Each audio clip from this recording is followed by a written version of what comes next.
Welcome, everyone, to the webinar Step into the Sunlight, Project Management After COVID-19. It's part of a Step into the Sunlight series of webinars on how to emerge from lockdown. And our speaker today is Tim Jerome, thought leader in project management. I'm your host, Stuart Creek, a marketing manager here at Simplilearn. So with that, I'm going to introduce Tim Jerome. Um, Tim, why don't I let you go ahead and describe yourself? Thank you very much, Stuart, and good day, everyone. I hope you are doing all well and enjoying yourself. It's a beautiful early morning here in my part of the world. It's a little overcast. We have not seen rain for weeks and weeks and weeks, but we can still go out for walks and play in our gardens, right? Um, I'm Tim. I have been teaching project management for over 16 years, and I've been doing projects and project management for a little longer. I started 1992, 1993 when my supervisor said, "Congratulations, Tim, you're a project manager. Go out and be successful." And I learned and I grew. One of the smartest things I did was listen to everybody around me. When I was managing my projects, I listened to the teams, I listened to my peers, I listened to my manager, and I listened to my end users. When I was teaching, I listened to all of my students. My students are the wise ones. If there's anything that comes from my mouth that's close to wisdom, it's the other people who've influenced me. And I figured out that what they were talking about was great. And I continue that tradition. I do speak a lot out in public. You can find me out on the internet all the time. I listen to a lot of my peers too. And there are many changes in project management and projects. But my biggest joy is helping and supporting you who are going to be taking project management and refining it and growing it in the next 2 to 3 decades. These are exciting decades. Yes, they're challenging. Yes, they are surprises. And that's what we're going to talk about. Surprises have good sides and they also have bad sides. And we'll look at both of those. So the first thing we want to look at is um, what is project management turning into?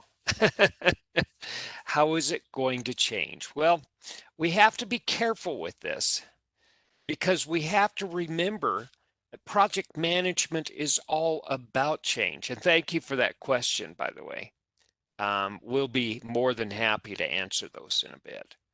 Um, when I started in projects and project management in major corporations back in 2000, it was obvious that I went to the customer side, I worked with my clients, I engaged with them directly. As I progressed through 2005, 2007, all of a sudden, my teams were spread across the planet. And so I gradually transitioned to a remote and a distributed environment. It was difficult. I had to learn things like engaging and motivating through a camera and through a microphone like we're doing now. Now that we have been forced to be in our homes, companies have said, well, we have no choice. We must move forward. And so all of a sudden, people have been doing this. And so leading and directing and managing work became natural. And people have learned how to work as groups and individuals. And that's the tough part. Okay, project management is a lot of measuring, inspecting, and analyzing and making decisions. And you can do that wherever you are on the planet, right? You can attach a Excel spreadsheet or maybe a PowerPoint or a Word. And it works very well to actually collect information and gain consensus as long as everybody's engaged. And that's the trick.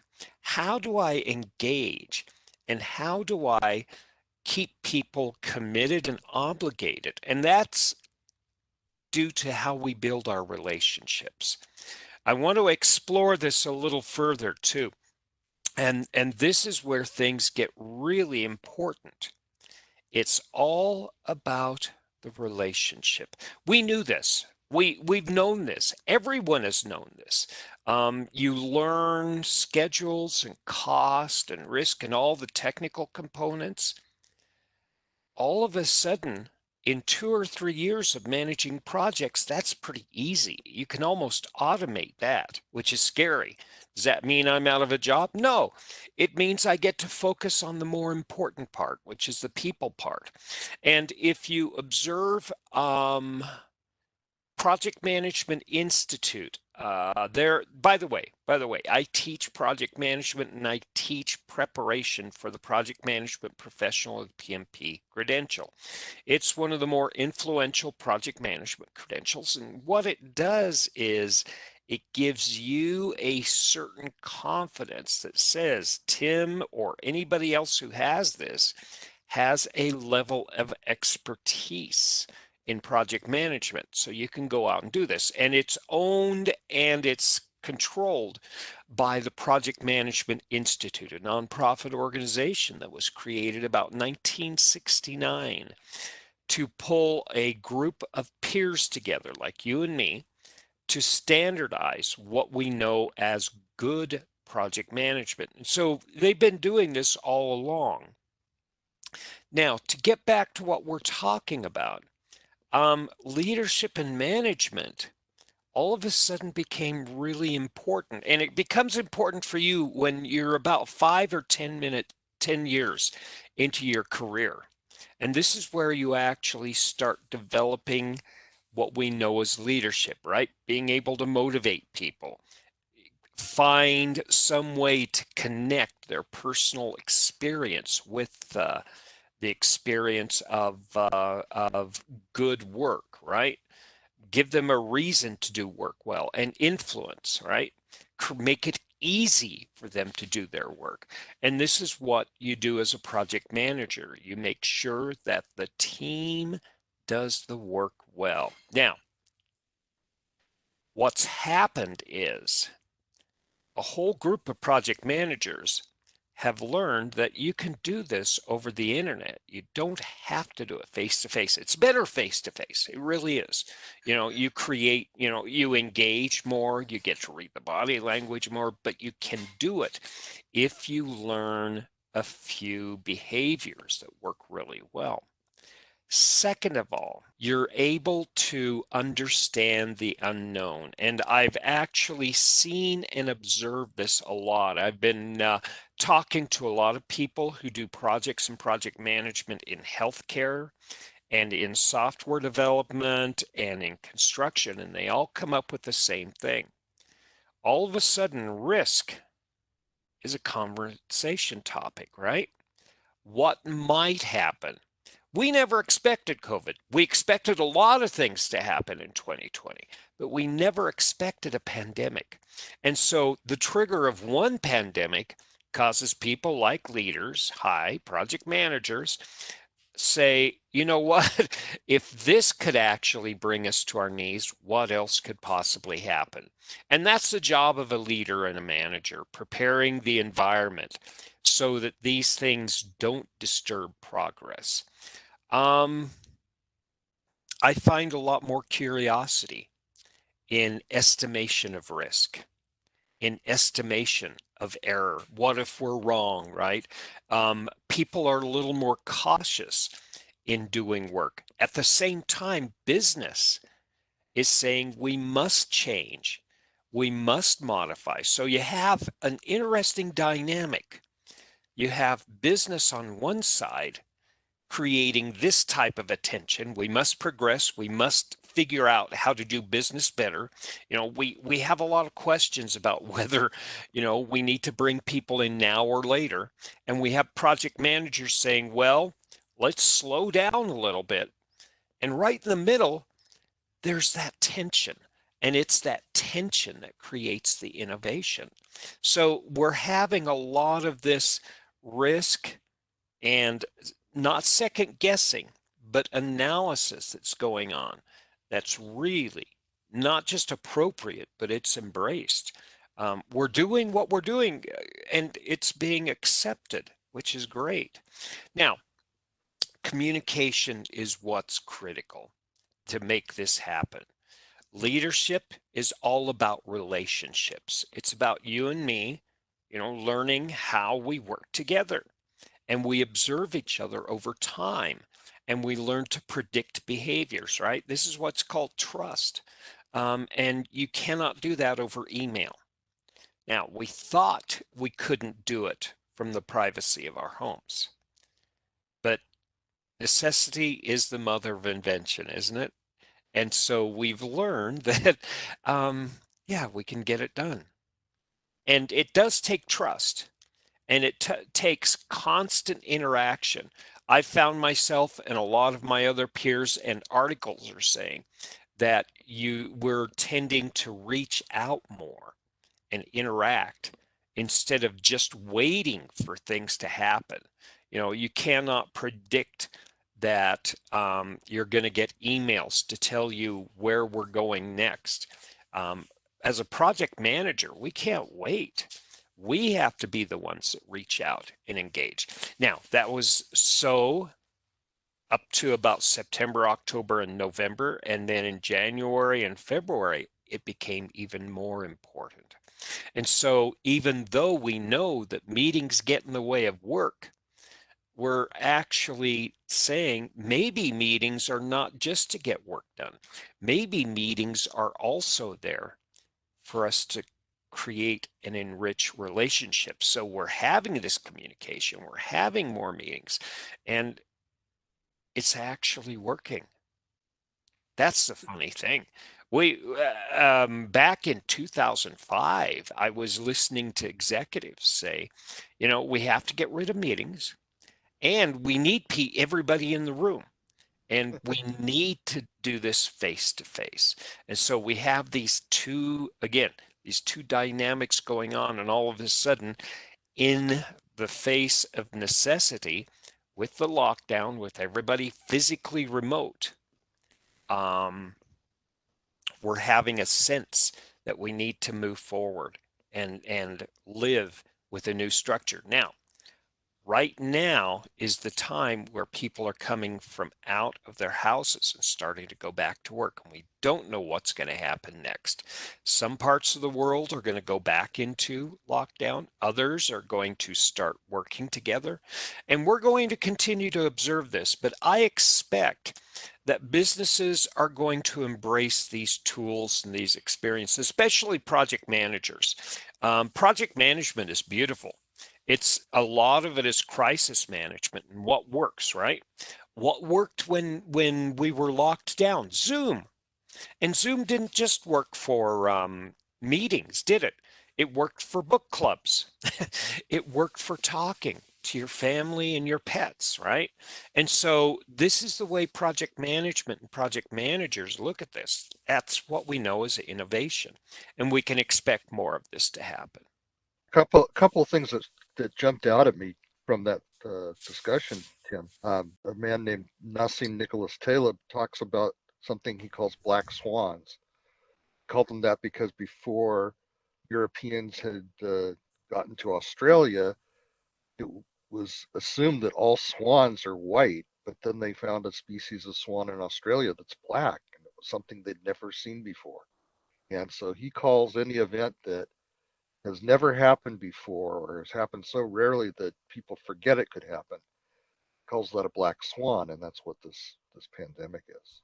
You know what's fascinating about this, Stuart? If you do study these black swans, they realize these black swans were always there. It wasn't that they just appeared. They didn't magically appear. They'd already been there. But nobody had really noticed them as important. And like I said, in 2004, 16 years ago, I was teaching up to 50 people in my project management classes remotely. And I was getting reasonably good marks, even though the technology was horrible.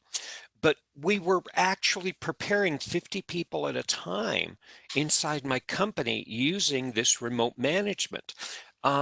and it was always there. And you don't notice the black swans. You don't look at them in forecast. You look at them in retrospective, and that's where you see the great patterns. That's a Exactly. that's a brilliant observation, Stuart. The other thing I wanted to mention is that there was a quote from a former defense secretary of the United States, and people made fun of him a little bit, but it's a very true thing that he said. He said there are known knowns, the things you know you know. There are unknown knowns, the things you know but you don't know you know them. Then there are the known unknowns, the things you know that you don't know. And finally, the unknown unknowns, the things that you don't know and you don't know that you don't know them.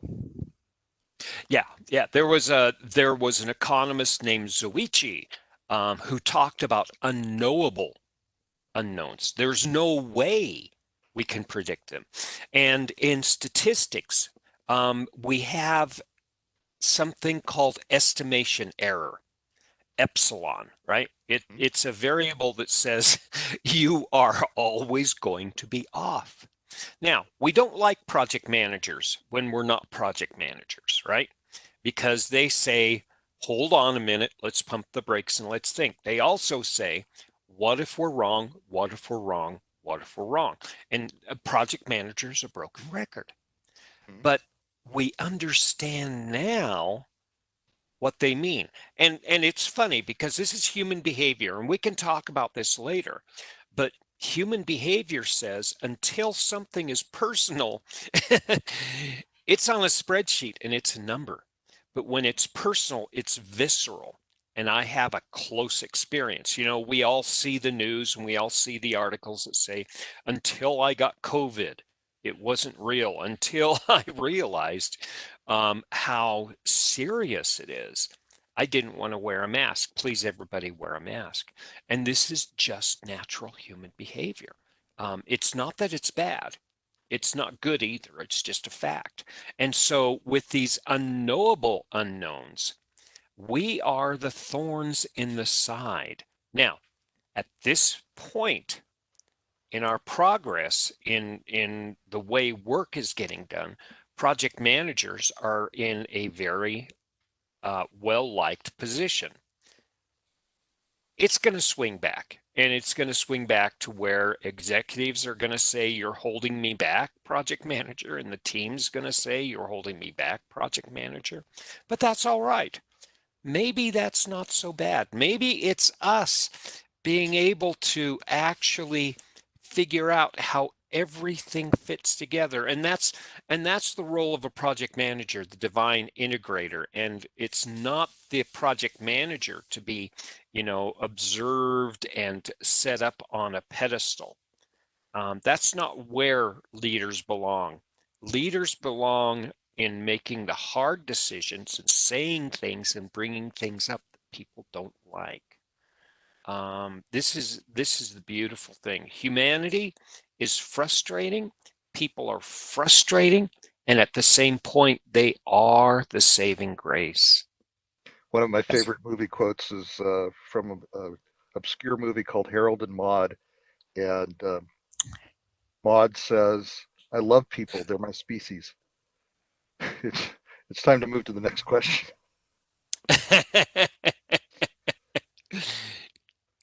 What will the new normal of project management look like? Yeah. Um, that's a good question. And you think about it, right? Um, we teach in our classes. Project management is where I don't sit at my desk all the time, right? I sit at my desk and I get my numbers straight. But then my numbers say, hey, there's something interesting over here. I have to look at that. And so 90% of my time is spent on ensuring good communication, which means I'm communicating, I'm changing how I'm communicating, and I'm also making sure that the communication is effective. So it's all going to be about relationships. And this is what we're finding more and more and more. People are gravitating away from, the spreadsheets. It's not that the Uh-huh. spreadsheets are not necessary. We're still doing them.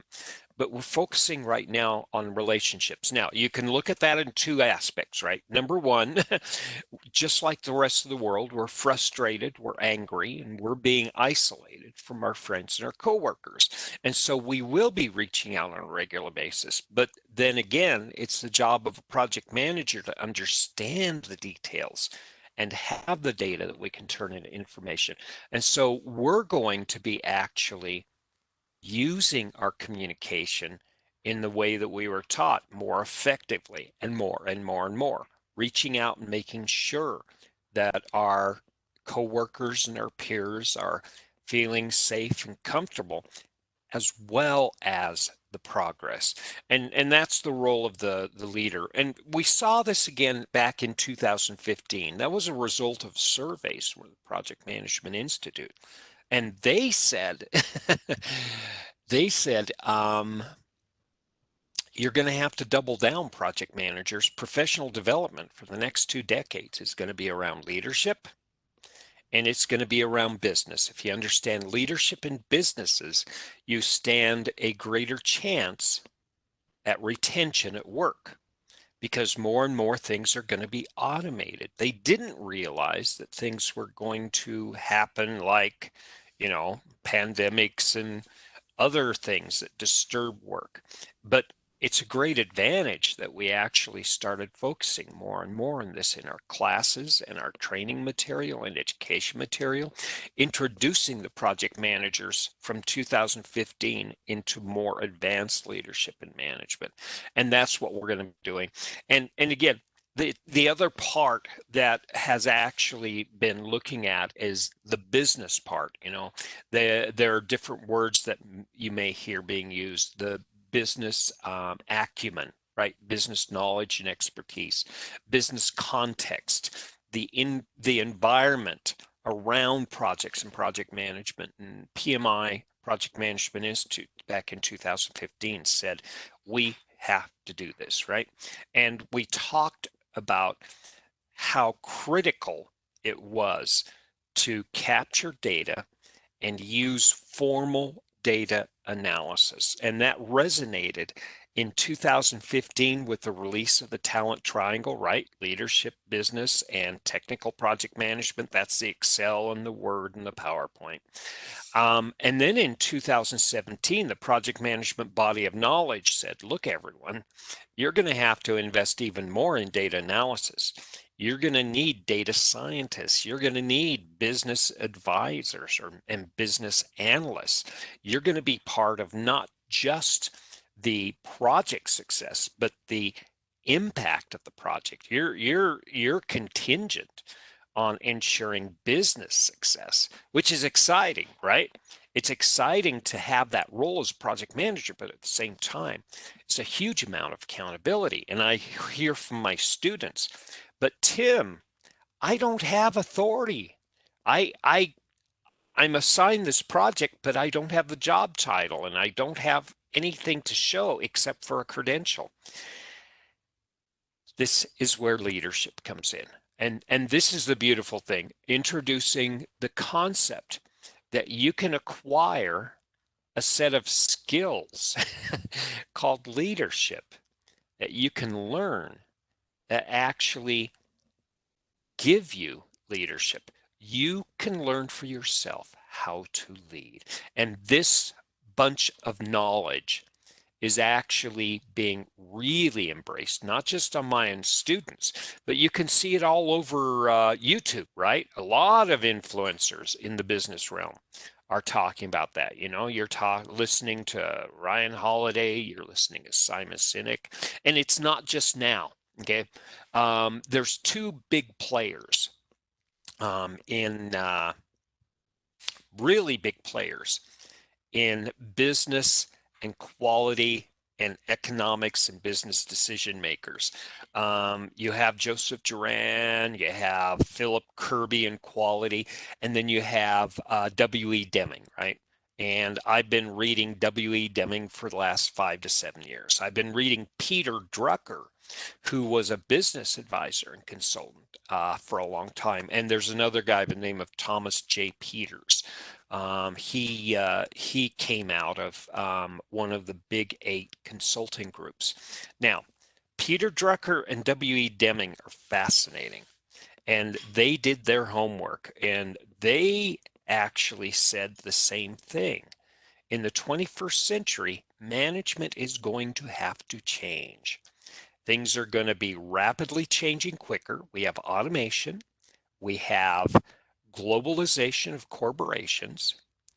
We have periods of economic decline and economic gaining. And they were saying all this, and management has to approach work and business differently.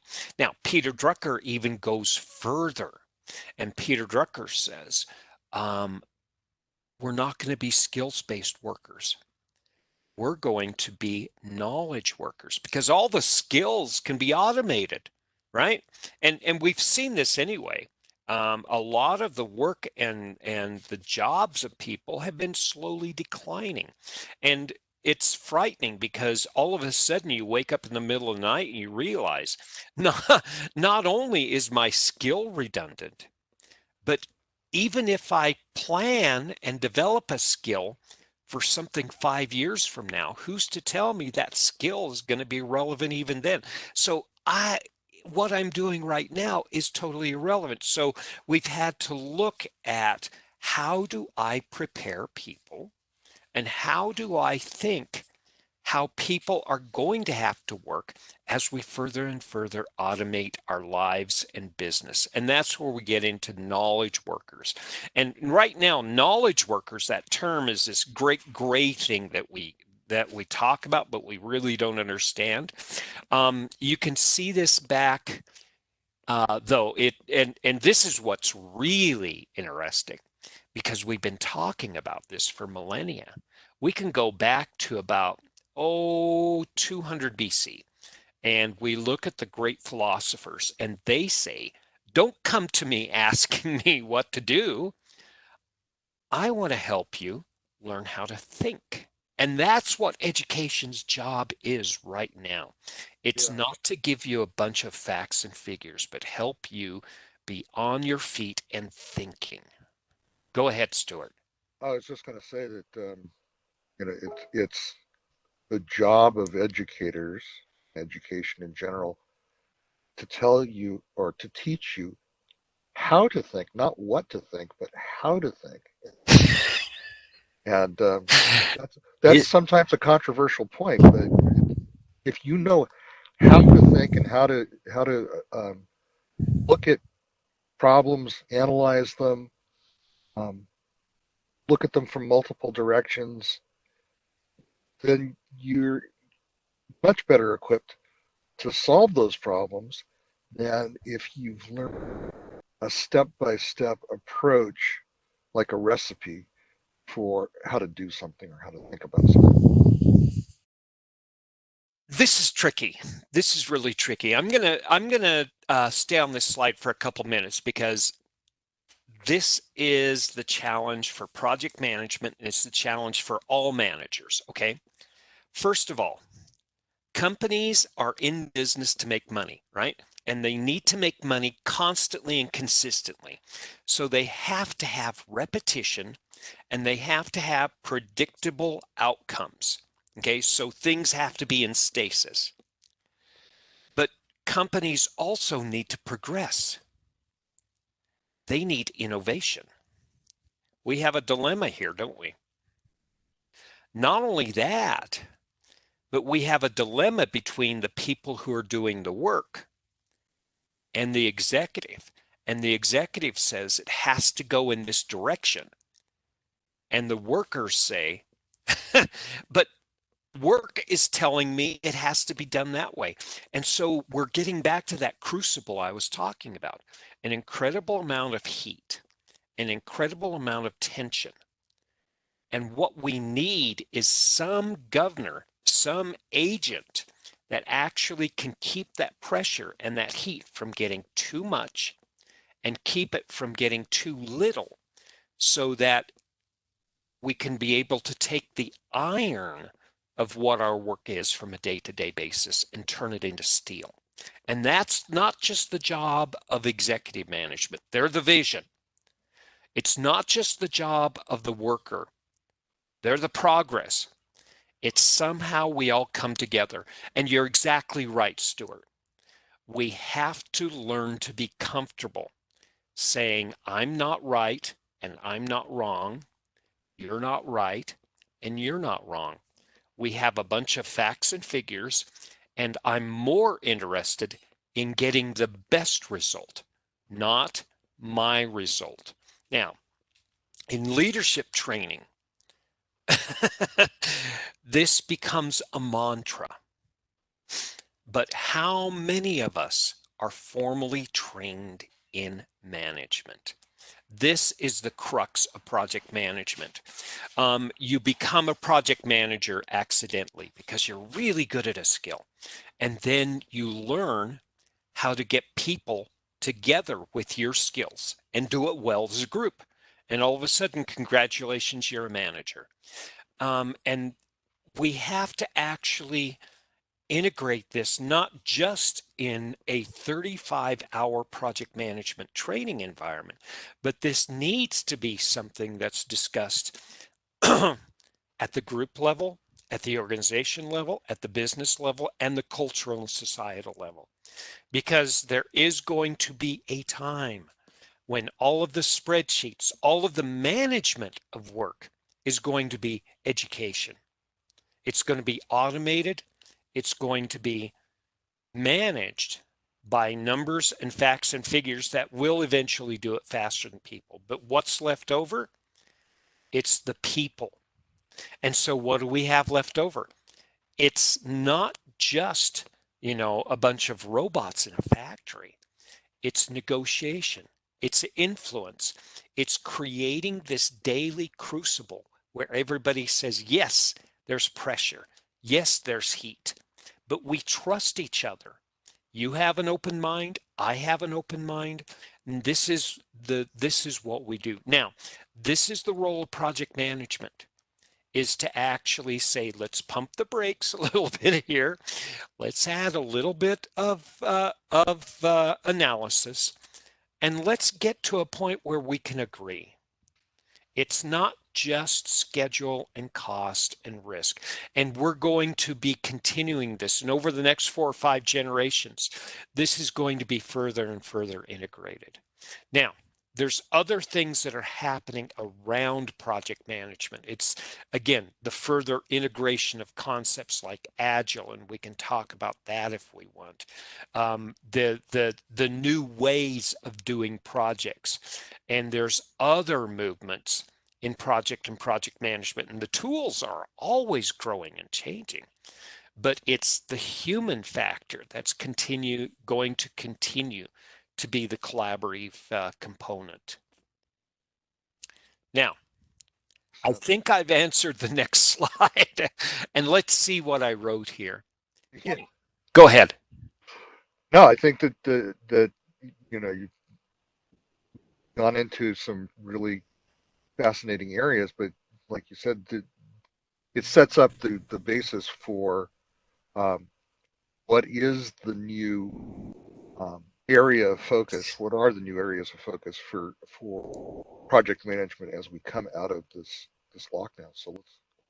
There's going to be greater opportunity for project management, and seeing what happened after World War II and seeing what happened after the great pandemic of 1918 and seeing what happened after the fall of the Bronze Age and seeing what happened after the Black Death in Western Europe, 1340, 1350, and 60.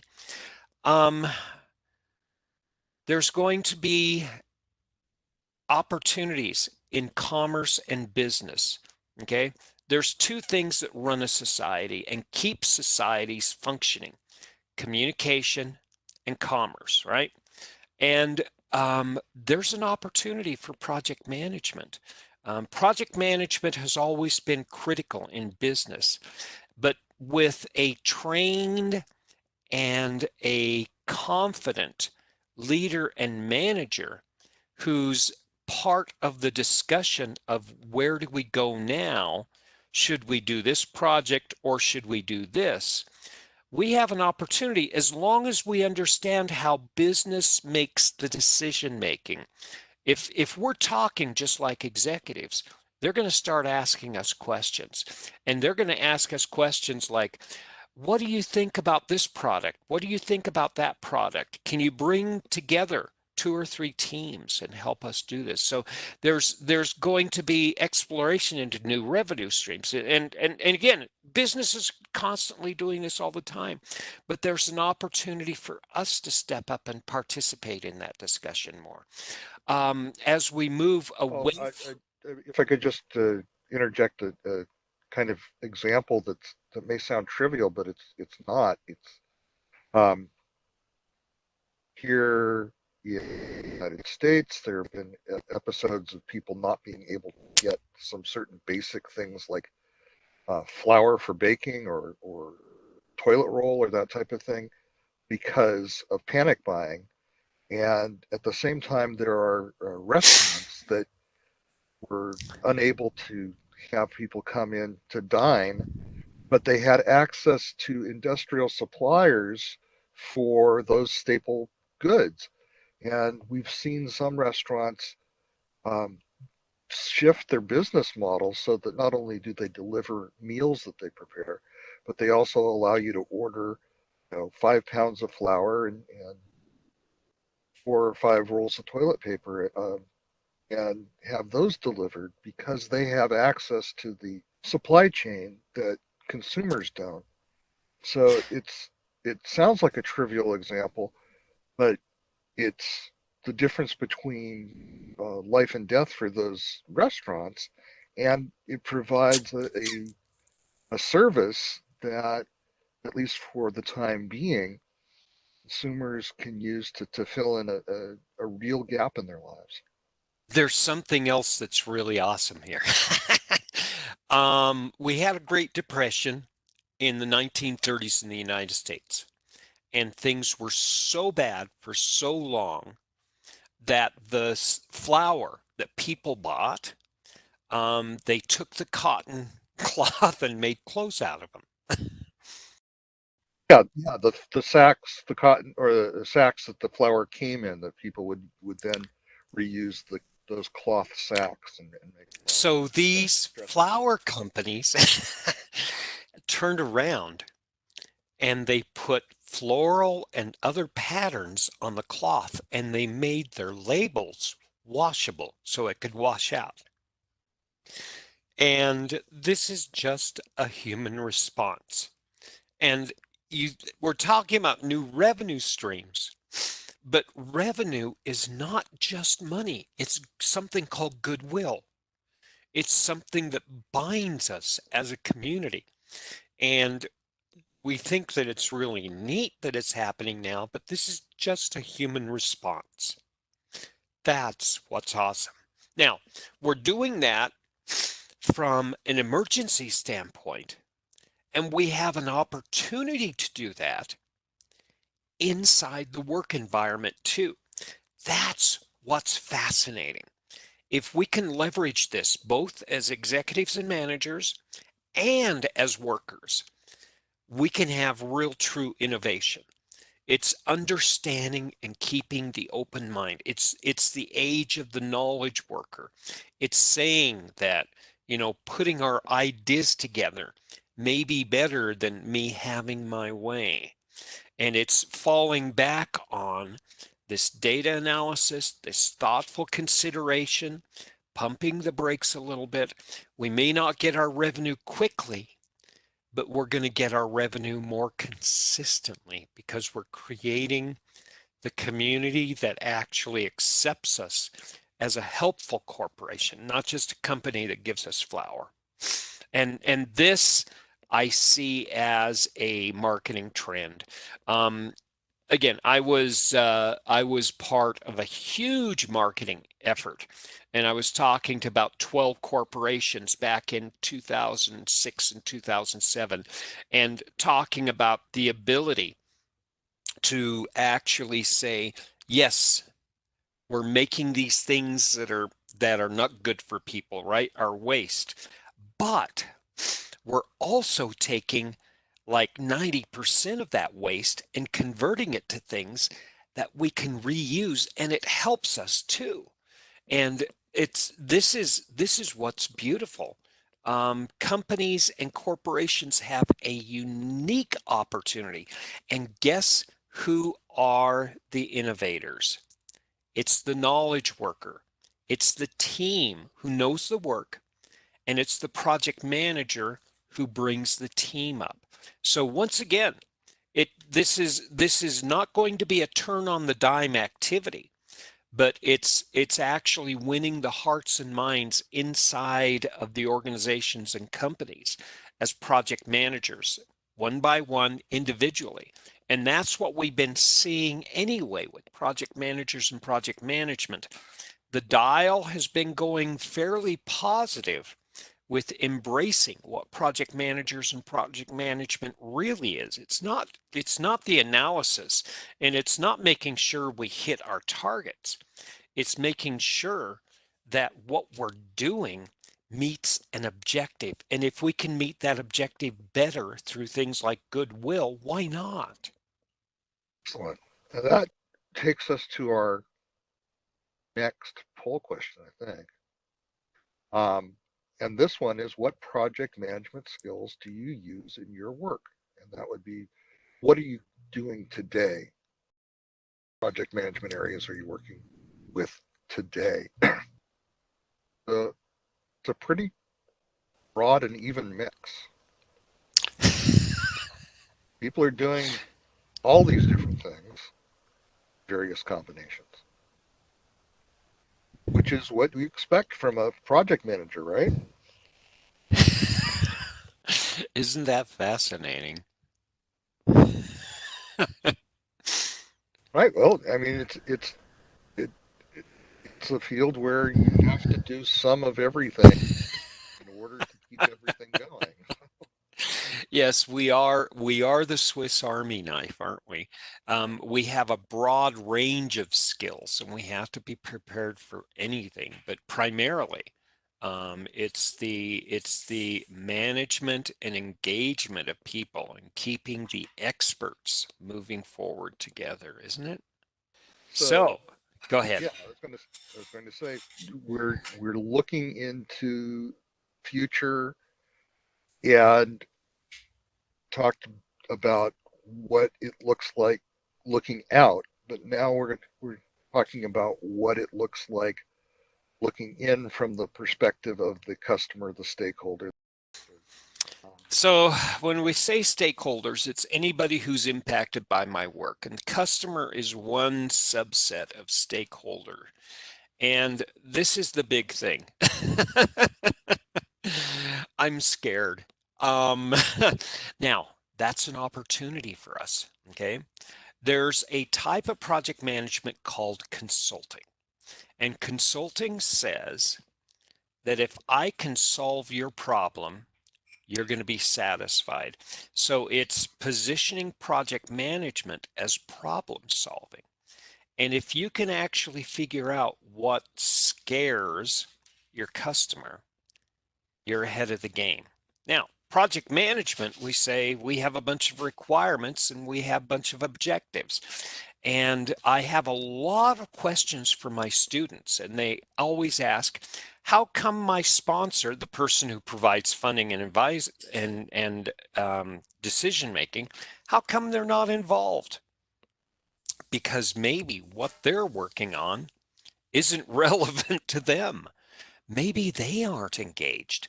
And that's something we need to look at. Now, if we go in and we help and understand what our director and what our supervisor and manager is scared of and solve that, we're working on critical projects, and I can tell you, they'll be calling you at 3 o'clock in the morning and asking how you're doing on this problem.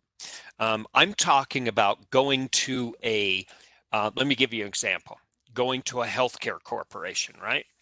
And trying to understand the needs of a director.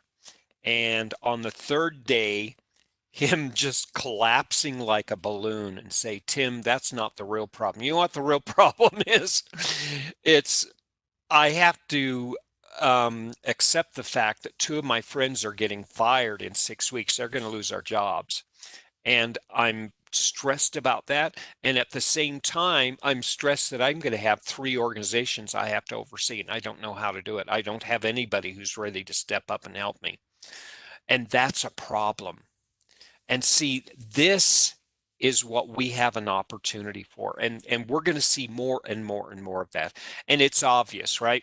We're having all of these social and societal pressures and stresses on us right now.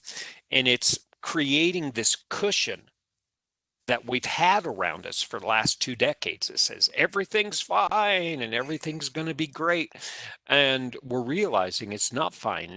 It's not great, and anything can and will happen. And things are going to be crazier.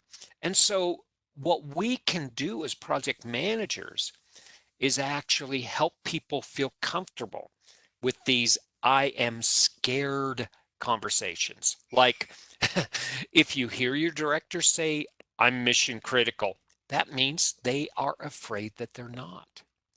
When your supervisor or manager says, I don't have time for this, that means that if they feel that if they take their eye off of the work, everything's going to fall apart.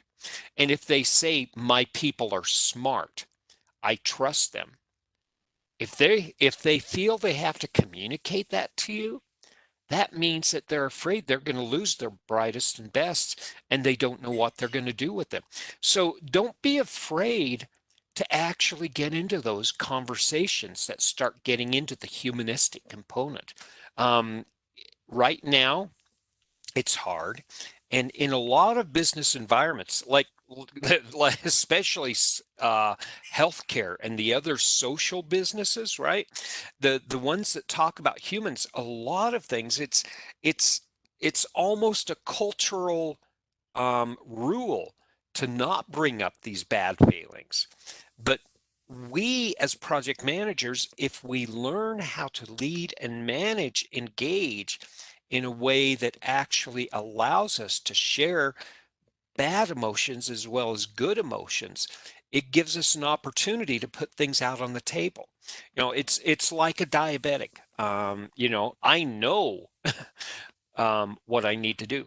I know, but I don't want to think about it. And that's the role of a doctor. A humanistic doctor has an opportunity to come in and say, let's get comfortable about this because this is reality. And if you and I can talk about reality, we can actually solve problems, not just get work done. And so as a leader and a manager, a project manager, we can actually facilitate this. We have this opportunity, not just to lead and manage our team, but to lead and manage, engage all people around us, including our executives and including the janitors. The janitors know so much more than anybody really admits. And that's what our job is, and that's what leadership is, pulling all these things together and understanding this and creating an environment where we can actually, get all the cards out on the table, see what we have, and solve problems. Now, this means that as we embrace this role, customers and stakeholders and sponsors are going to actually ask us more questions, and they're going to keep us more involved. We're not going to be behind a desk. We're not going to be staring at spreadsheets. We're going to actually be working with people. We're going to be working with people more in the hallways. We're going to be working with people more in the elevators. We're going to be working over free cups of coffee in the cafeteria. Our jobs are going to look more and more and more like an executive manager. At the same time, we still have to be that line manager, the manager who ensures that the work is progressing and the people who are doing the work don't have anything that gets in the way. The role of a project manager is really difficult because we don't just have line management. We just don't have teams. We also have executive management, which is the strategy and the vision, right? We bring the vision to the team. We bring the image and the interest and the engagement and the why, the reason why the work is valuable to the executive. And we're the ones in the middle. And this is going to be even more important as we move forward. There's been a really big push in the last 7 to 8 years to outsource a lot of work, right? Control cost, control projects, especially. If you can put something in a project and give it to an expert, you're going to get a reliable outcome and you can control the costs more effectively. These guys do this as their job, right? Well, if it's mission critical, it's going to be brought in-house. And if it's closer to how revenue is made in these extreme times, both economic as well as cultural times, a lot of businesses are more hesitant to move that work off-site, to move it outside the company. So we're going to see an opportunity for project managers to participate much more in mission critical work. That's what's really interesting. Yeah, we'll still do pilots, we'll still do sandbox, but we have an opportunity, if we're willing to step up, to participate in and contribute to the major decisions of corporations. Isn't that fascinating? Yeah. Um, So, given that, from that, I take that project management steps more front and center. And that leads to the next question, which is go back to that. what new challenges will project managers face as organizations resume business as usual? So, business Which is of course is not business as usual. It's exactly. unusual. Yeah. Exactly. So I'm not going to repeat what I've said. I'm going to just add on to it. Primarily, we're going to step up, right? We're going to step up, and the team is going to step up, and the executives are going to step up, and we're going to take on mantles of responsibility and accountability like we never have been. But yes, it's hard, but the opportunities are incredible for us, right? Now, problem is, people being people, our stakeholders and our sponsors, the end user says, fix it now. I don't want to think about it. A lot of the problems that we're going to have is not a fix it now problem. They're called dilemmas, right?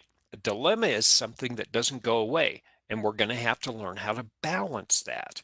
As we learn more and more about leadership, we need to learn how to discern between a dilemma and an issue. You can put an issue to bed, but a dilemma is going to be there. For example,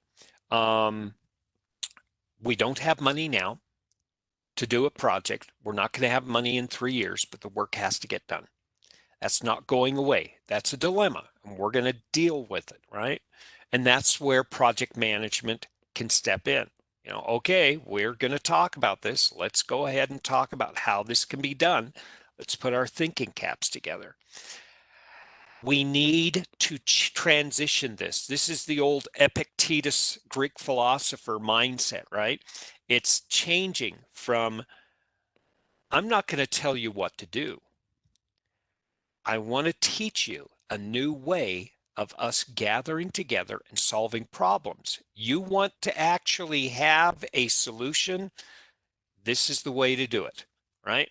Let's start making decisions in a different way, not just putting things to bed, not just giving it to somebody and checking in 5 weeks. It's actually, we're going to have to collaborate, and we're going to experience times when we're in lockdown and not. We're going to experience a lot of times when we have a lot of money and we don't. We're going to have political unrest. We're going to have people moving across the planet. And we're not even talking about volcanoes and earthquakes and everything else that we're talking about right now, right? And there are going to be things that are going to happen beyond this.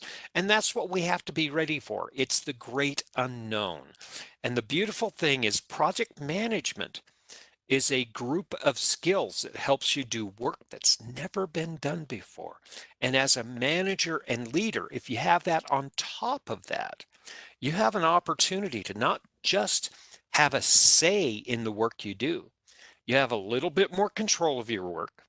You're going to be working on stuff that's more relevant and more important, and that's job satisfaction. And if you do this consistently, it paychecks are a it's a foregone conclusion. You don't have to worry about that. These are the type of people that businesses are looking for. It's the people who are willing to get in and be in the middle of that crucible and to be able to facilitate the discussions. And it's not my decision that's the best, but it's the outcome of everybody agreeing together what's best. And that's what we're looking at. Excellent. Yeah, that was reiterating the point that it's learning how to think so that you can think about new problems in new ways. And It that that gets to, as you've talked about, there are stakeholders, there's people who sign your paycheck, there's people who guide your employer's business towards growth and innovation, and these people rely on project managers translate strategic vision into execution, and what expectations do they have of project managers coming into this new era? Very good. Very good. Yes. And again, it's setting expectations and resetting expectations. And it's a project manager not having their way, but a project manager facilitating the best way. And that's what we're going to be looking at. And it's our job to set and manage expectations. It may not be our expectations. And here's what we're going to realize. This is going to be a conversation topic for the next 5 years at work, everyone. What worked yesterday won't work today. We're going to have to reinvent the wheel. We're going to do this constantly, constantly, constantly. And we have to reset. We need to figure this out and move on. That doesn't work. The rapid change that we're going on, Drucker and Deming were talking about the acceleration of change, and not just due to technology. We're going to be hit with this time and time again the next 2 to 3 decades, and we're going to realize that skills are going to be different, work is going to be different, but commerce and communication stand consistent, and we can rely on those. And this is a real big topic, everyone. I'm discussing this with a big lot of CXOs. They are starting to understand. I can't hire for skills. I can't hire for a certain language that somebody writes in and compiles in. I have to hire problem solvers who can land and understand languages in general and be able to select the best language or just learn a language on the fly. And that's for writing code, right? But we're also talking about construction. We're also talking about fuel and oil. We're talking about pharmaceuticals. Can you imagine the changes that our pharmacy companies have had to go through in the last 3 months to actually retool to solve this problem? And this is the way all businesses are looking at, how we need to operate as a business, not just solving a problem, but as a business as a whole. And we can expect this is what we're going to be working in.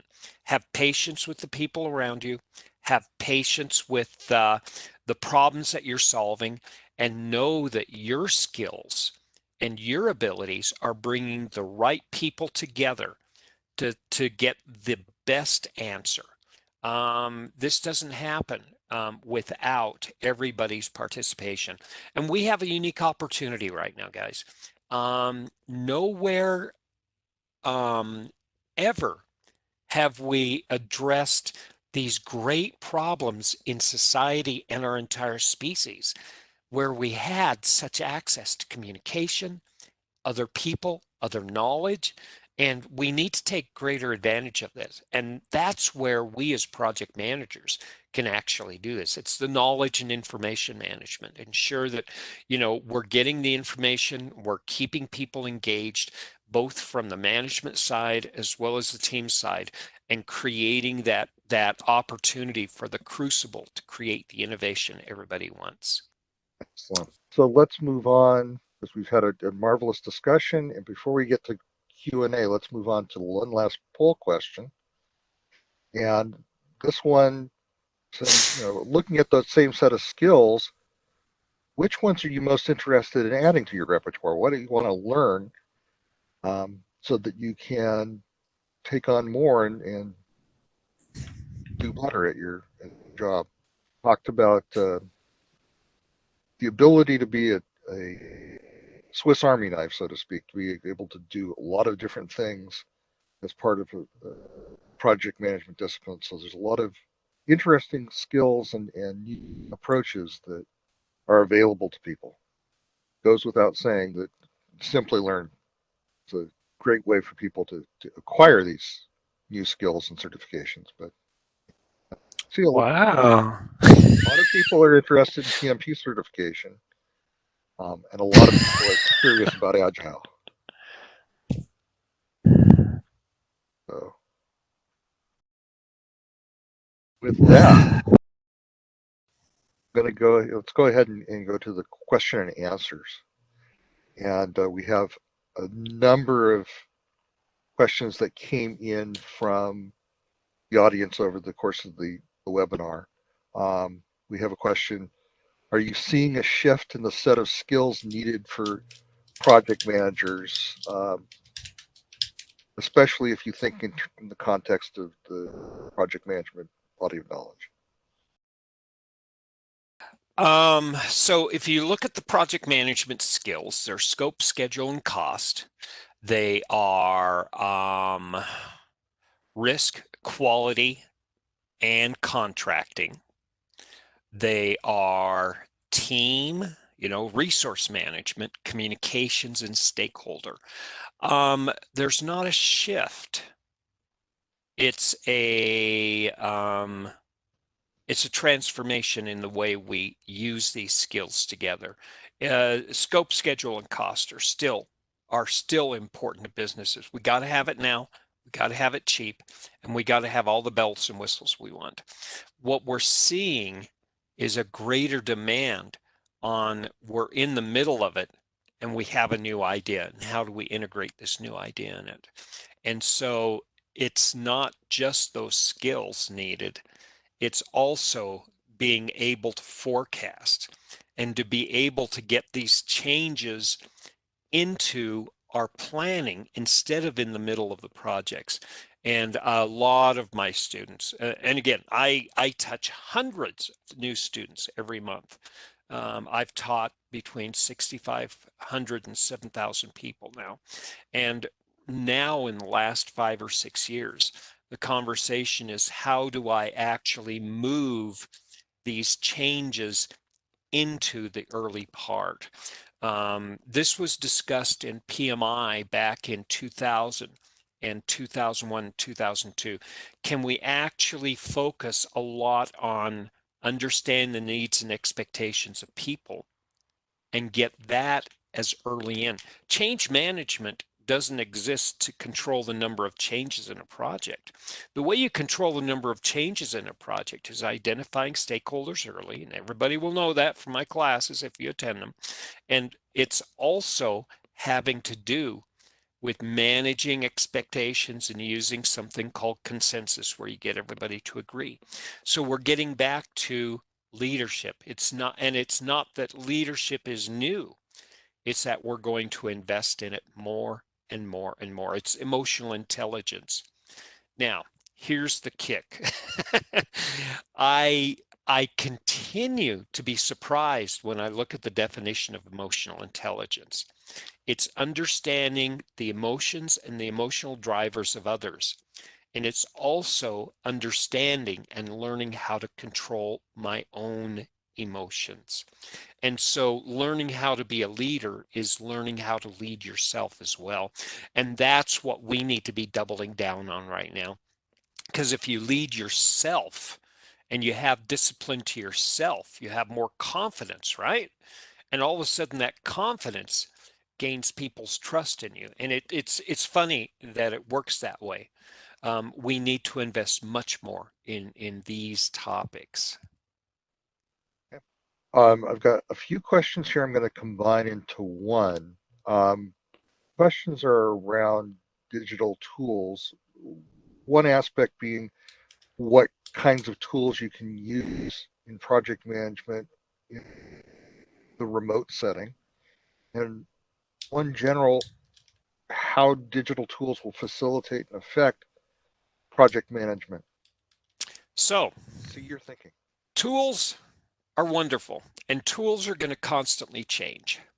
Um, Microsoft Project, we also have P6, right? Primavera, and we have Sciforma, and they're great. They have huge databases and they allow us to collect big sets of information, right? And they allow us to do some wonderful things. I see those as very powerful. I see collaborative tools like Trello, and you can probably mention 7 or 8 more that are popping up constantly, are wonderful. What I'm fascinated by are the black swans, like Zoom. Zoom is another tool. It's a communication facilitation tool, right? And that's the thing. What I see us in a remote setting is actually switching our vision from tools to requirements, from tools to objectives. All of these tools are great, but what we need to start thinking on is for this team, how is this team going to be most effective?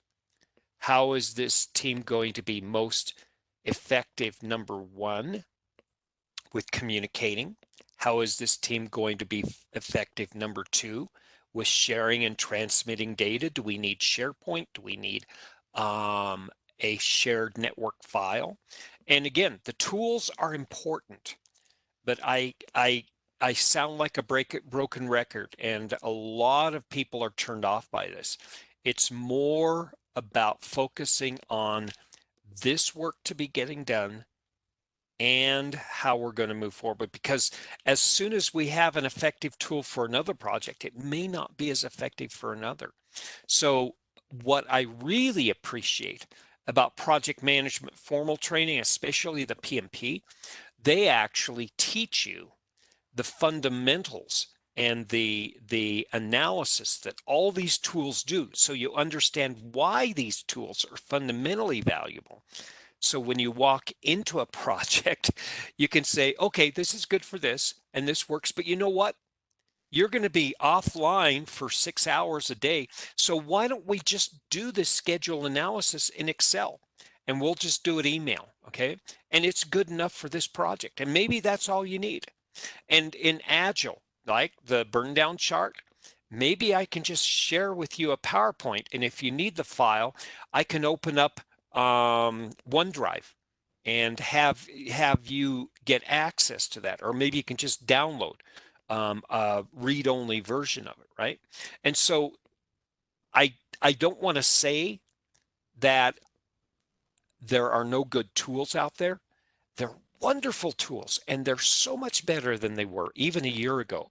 But at the same time, I see our needs and expectations as people and as groups growing and changing so quickly that as soon as we learn how to do a tool, we're going to find a better tool coming up.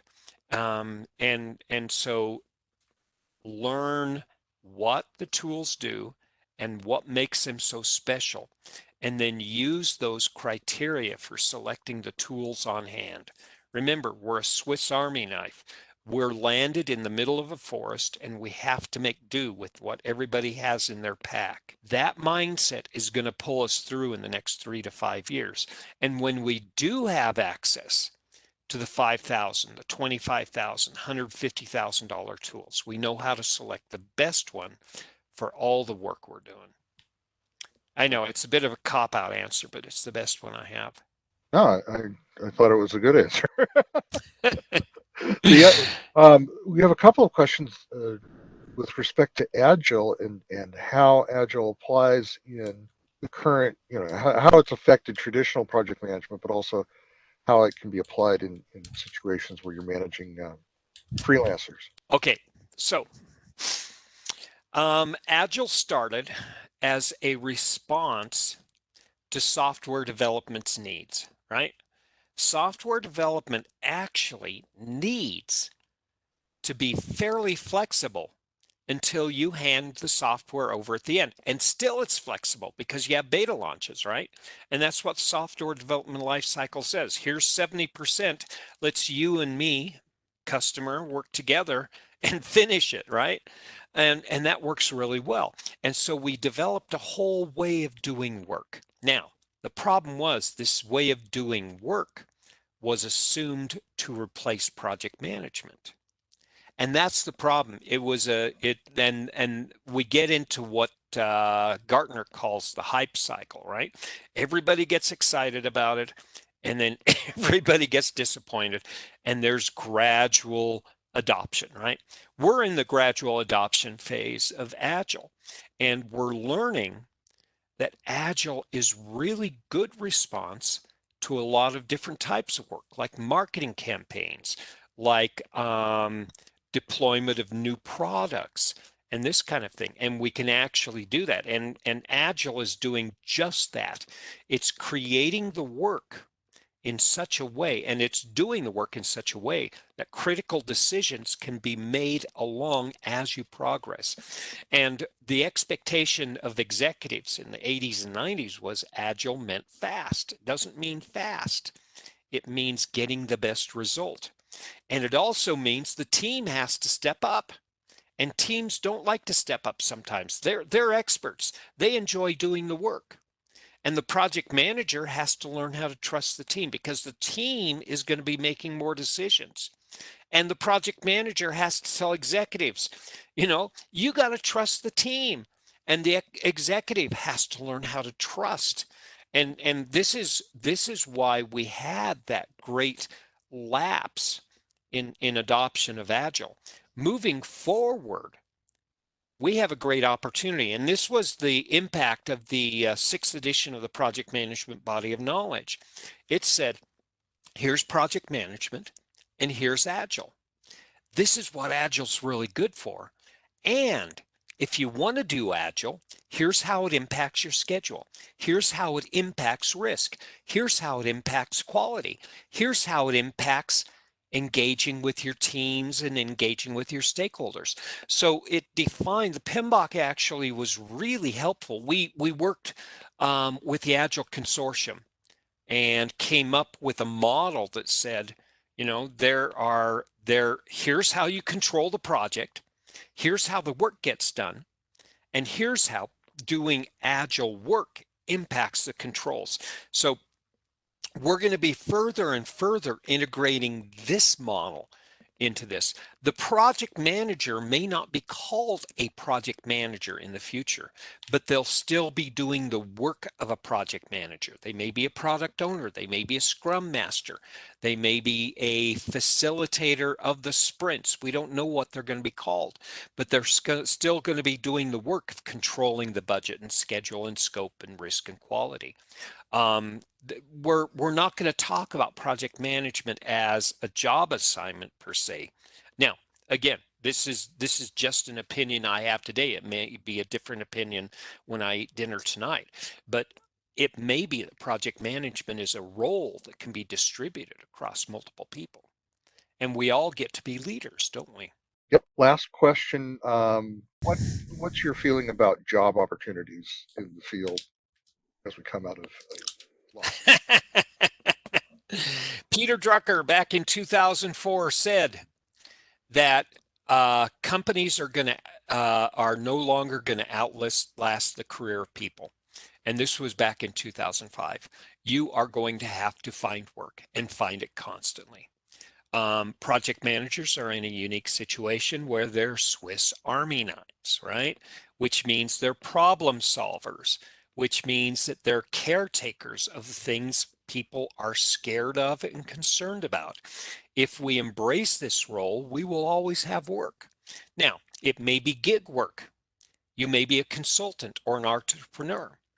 It may be that you're actually a line worker and you use your project management skills for continuous improvement. It may be these other things. And this is the key. Like I said, project management is a group of skills. It's not a job title.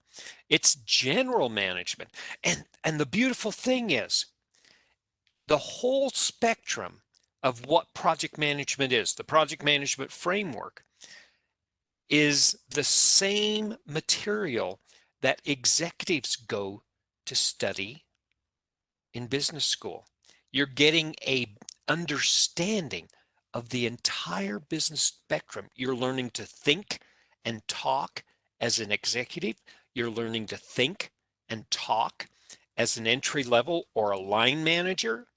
You're understanding business in a certain way that many people don't have an opportunity. And you can take great advantage of this. Now, it's not going to be easy because a company is not going to give you a career.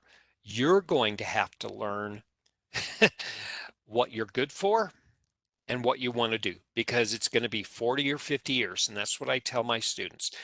Pick something that you really enjoy and you think you're going to enjoy doing work for decades. Number two, learn how to learn. Keep reinventing what you know and understand that what works today doesn't work tomorrow. Find people like yourself because if you have a company of people like you, they're going to protect your back more, right? This is hardwired into us. This is something that's built over 40 and 100,000 years. This is the way humans think and act. Find your community and then find an unmovable object because this unmovable object is going to make you uncomfortable, it's going to make you frustrated, and it's going to continue to force you to grow and learn and unlearn and learn again and work with people. And this is how you're going to retain your viability. I started off saying that we're not worried about being taken advantage of. Now we're worried about even being relevant. And if you want to be relevant, this is the type of work that we can expect to be working on. And this is what Peter Drucker called as the knowledge worker, not a tool worker and not a product maker. Wonderful. I think that's taken us to the end of questions and answers, and that means it's taken us to the end of the webinar. So what I'd like to do, Tim, is if you'd like to show people how they can keep in touch with you.